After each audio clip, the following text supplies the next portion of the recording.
काय तुम्ही पण 9 ते 5 या नोकरीच्या चौकटीतच आयुष्य जगता का? तेच पारंपरिक रुटीन आणि तेच 9 ते 5 या कॅटेगरीत आयुष्य जगताय का? तर मग हा व्हिडिओ तुमच्यासाठीच आहे. जर तुम्हाला कोणी सांगितलं की काम कमी करा आणि मनासारखं जगा, तर ते तुम्हाला आवडेल का? तर नक्कीच हे प्रत्येकालाच आवडेल. कारण मनासारखं काम करायचं ही प्रत्येकाचीच एक इच्छा असते आणि त्यासाठी मग कमी काम आणि तेही मनासारखं करायला सगळ्यांनाच नक्कीच आवडणार आहे. तर मग हा व्हिडिओ खास तुमच्यासाठीच आहे. ज्यांना ही पारंपरिक चौकट 9 ते 5ची तोडायची आहे त्यांच्यासाठी हा व्हिडिओ आहे. ज्यांना मनासारखं काम करायचं आहे आणि कमी वेळेत काम करायचं आहे. तर नमस्कार, मी आहे ऑथर संगीता आणि माझ्या अमित ब्रँड कम्युनिकेशन या चॅनलमध्ये तुम्हा सर्वांचं खूप खूप स्वागत आहे. तुम्ही जर चॅनलवर नवीन असाल तर आपल्या चॅनलला सबस्क्राईब करा. सबस्क्राईबच्या बेल आयकॉनवर क्लिक करा, जेणेकरून तुम्हाला असे प्रेरणादायक व्हिडिओ लगेचच त्याचे नोटिफिकेशन मिळत जातील. आणि जर व्हिडिओ शेवटपर्यंत आवडला तरच पुढे लाईक आणि शेअर करा. तर सुरुवात करूया आजच्या व्हिडिओला, ज्यात मी म्हटले की काम कमी करा आणि मनासारखं जगा. तर होय, असं करता येऊ शकतं. आणि हे आपल्याला कोण सांगणार आहे? तर आज आपण पाहणार आहोत the 4 Hour work week. The 4 Hour work week या पुस्तकाचा सारांश आपण पाहणार आहोत, ज्याचे लेखक आहेत थिमोथी फेरिस. तर मराठीत त्याचा अर्थ काय होतो पुस्तकाचा, की कमी काम करा आणि मनासारखं जगा. तर हे पुस्तक जे आहे ते आपल्याला एक पारंपरिक जी आपली 9 ते 5ची नोकरीची चौकट आहे ना, त्या चौकटीत बाहेर विचार करायला भाग पाडतं. तर लेखक असं सांगतो की आयुष्य फक्त काम करत राहण्यासाठी नाही आहे, तर ते मनासारखं जगण्यासाठी सुद्धा आहे.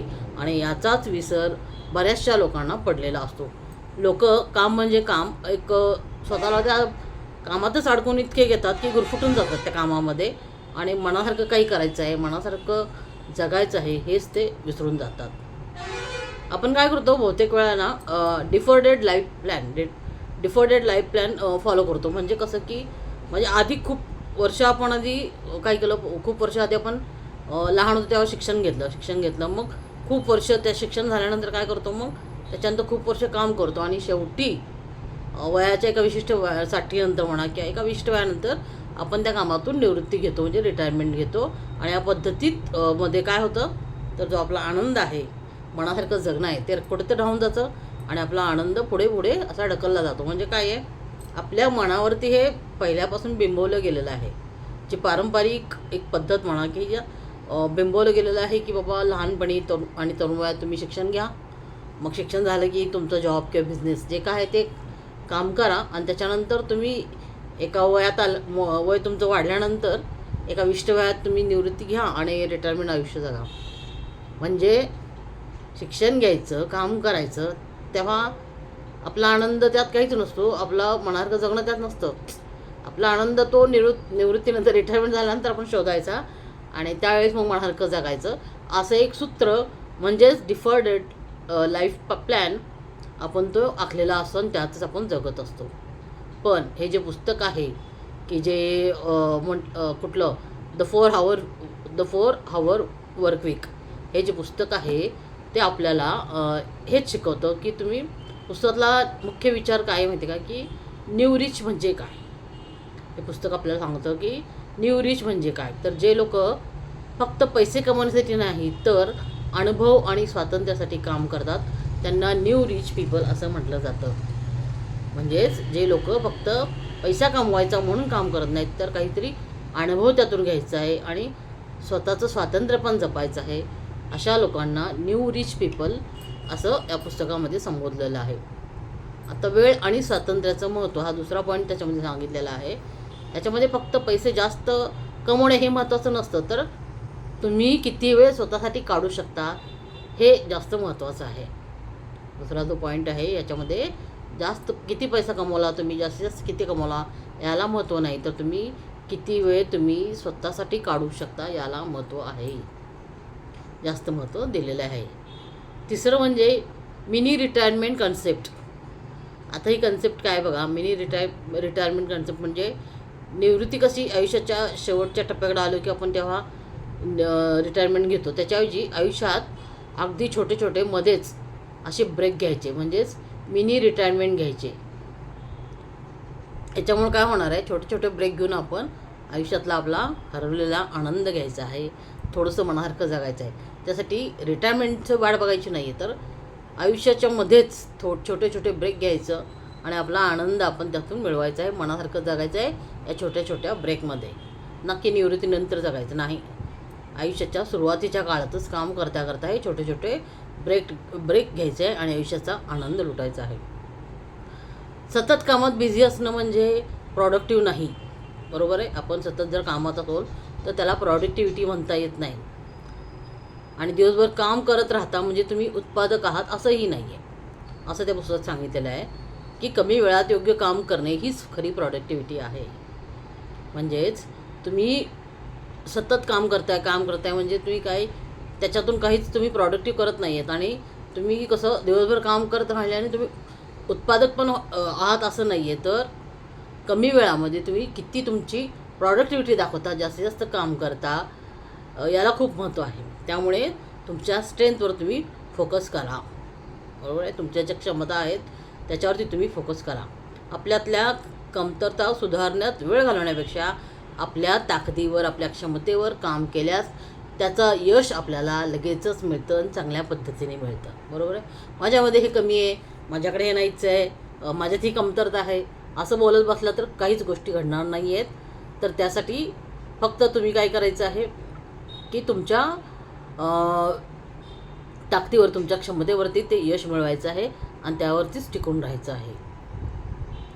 पुढचं म्हणजे त्यांनी हे सांगितलेलं आहे की टायमिंग कधीच परफेक्ट नसते, बरोबर आहे. आयुष्यातनं आपल्या वेळ ही कधीच परफेक्ट नसते आणि आपण काय म्हणत बसतो, हां योग्य वेळ येईल तेव्हा माझं मनासारखं होईल.